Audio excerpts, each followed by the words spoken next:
Support for this podcast comes from the law firm of Davis Malm. Whether you're a developer, property owner, manager, or commercial tenant, their real estate attorneys know the lay of the land, not just the law. Learn more at davismalm.com. WBUR Podcasts, Boston.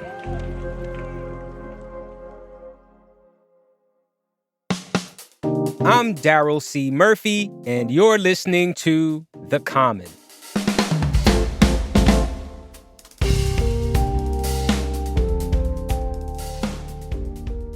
WBUR reporter Deborah Becker, welcome back to The Common. Thanks for having me. Yes, indeed. So, Deb, almost 1/3 of adults in the U.S. say they or someone in their family have been addicted to opioids. And you recently reported a story about how some providers and some families are changing the way they approach supporting loved ones with addiction.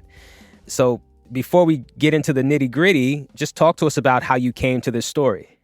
Well, I read about a training at Boston Medical Center. Mm-hmm. They were training addiction treatment providers and families. So I asked BMC if I could attend a training session with those providers and see what they were suggesting. And really what I heard, Daryl, surprised me, because when I first started covering addiction, 15 years ago or so, I remembered that the advice to loved ones and the advice to tell providers what they should say to loved ones was, oh, you got to cut that addicted person off, right? Tough love, let them hit bottom or they're never going to stop. And so this was a little bit different, so I decided to explore it in a story.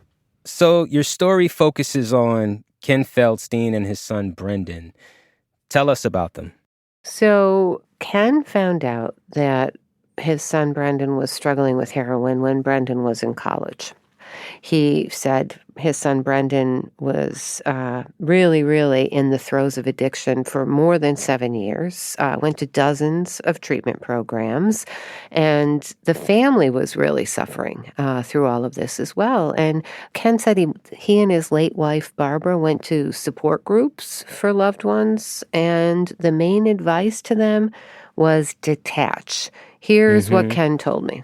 So it's a really heavy message of if you're tolerating it, you're enabling it. So big gulp of that Kool-Aid. And it sounded very reasonable because nothing we were doing was working. Right. So that was really what he and his wife decided to try. At least it was something that they could do at that point. Deb, in all your years of covering this, like you said, you would often see the approach of, cut them off, let them hit rock bottom. What kind of research is behind that? Well, I think that there definitely have been people who said that they did not stop using substances until they faced very harsh consequences. But recovery is individualized, and everyone's different. There's also a lot of shame and stigma and guilt for people who use substances when they can't stop.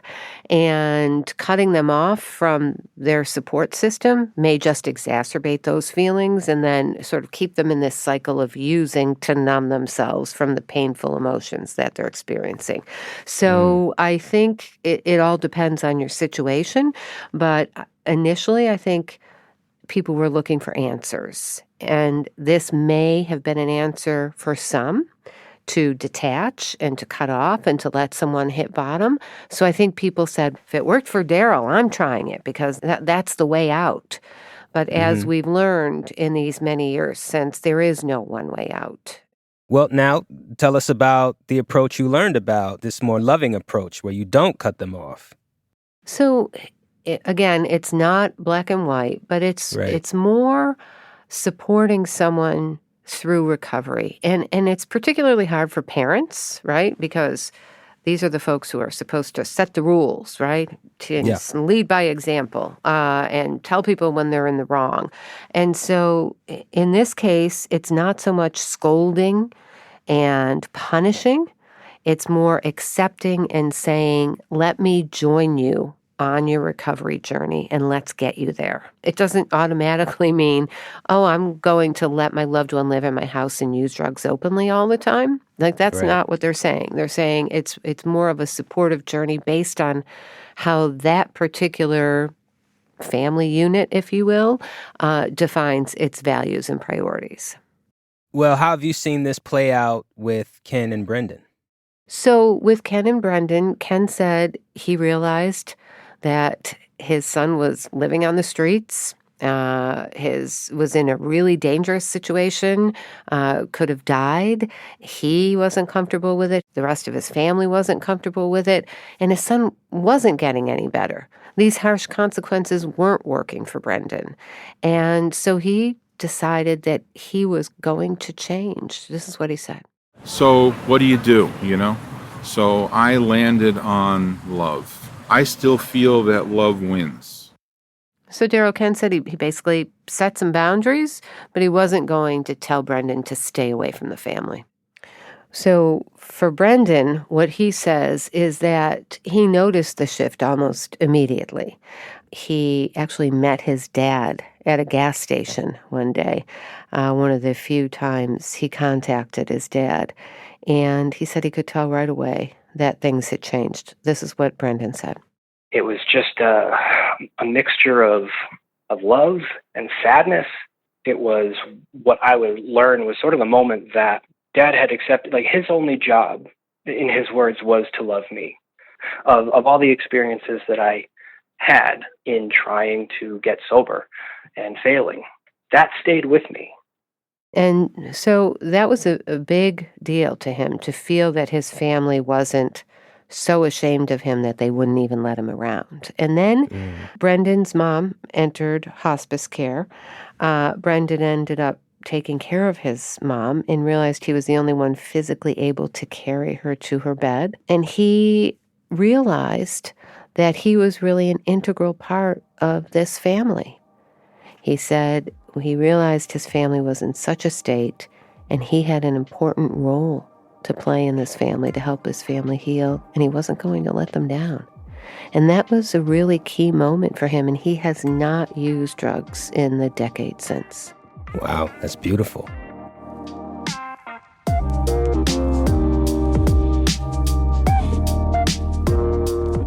We're going to take a break, but we'll be right back.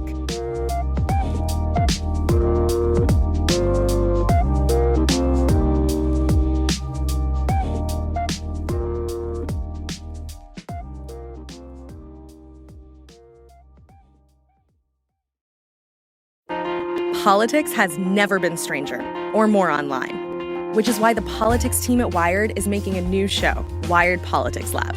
It's all about how to navigate the endless stream of news and information and what to look out for. Each week on the show, we'll dig into far-right platforms, AI chatbots, influencer campaigns, and so much more. Wired Politics Lab launches Thursday, April 11th. Follow the show wherever you get your podcasts.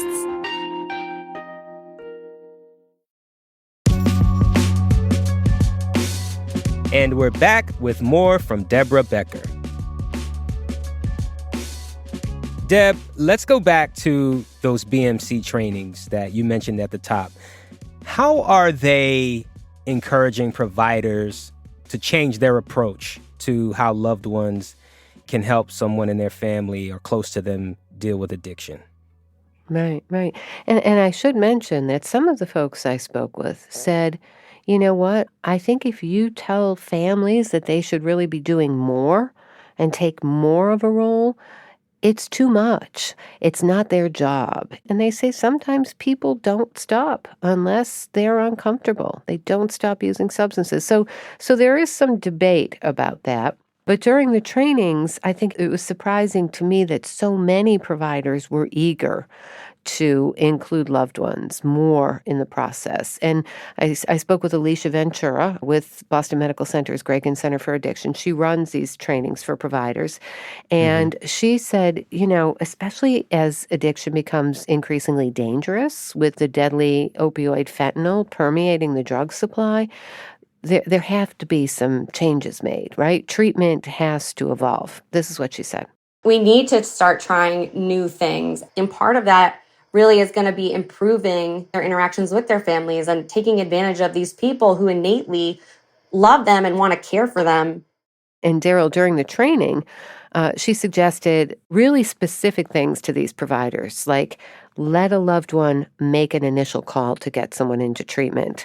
Try to really, really make sure that you can get a patient to sign a medical release form so you can even talk to loved ones.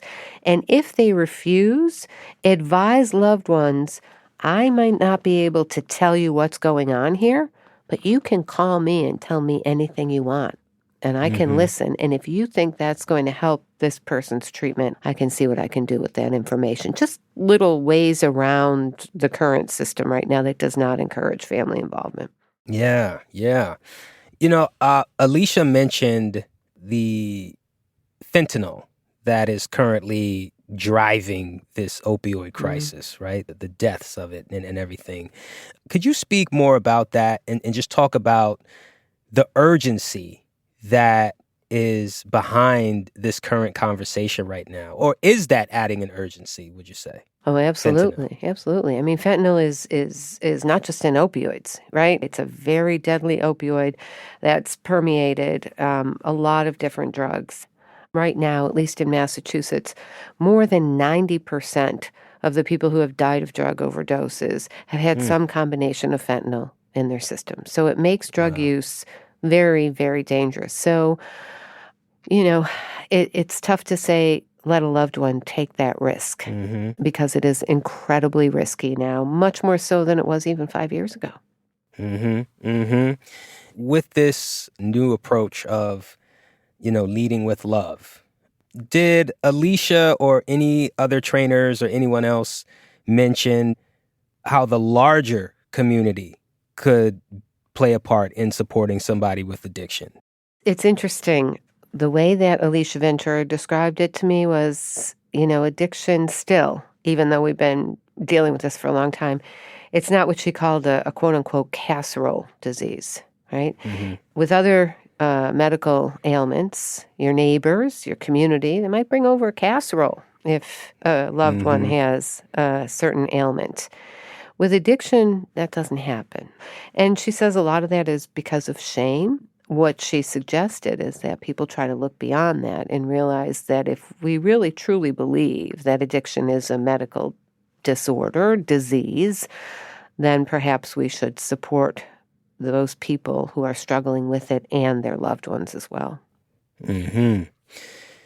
Well, Deb, if someone knows somebody who is struggling with addiction locally around here, what resources are available as they work to provide support to this person?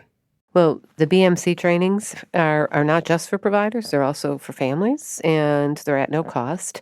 There are family support groups, various family support groups that are good. There are also websites where people can find resources and look for resources that might be in their particular location. The Partnership to End Addiction, the Center for Motivation and Change, which advocates this approach called the CRAFT approach, which is really about training loved ones to deal with someone with addiction. So those websites are very helpful and offer trainings and resources to people that they may find useful if they're dealing with this. Deb, thank you so much for this story and taking the time to come talk with us about it. We really appreciate it. You're welcome. That's WBUR reporter Deborah Becker.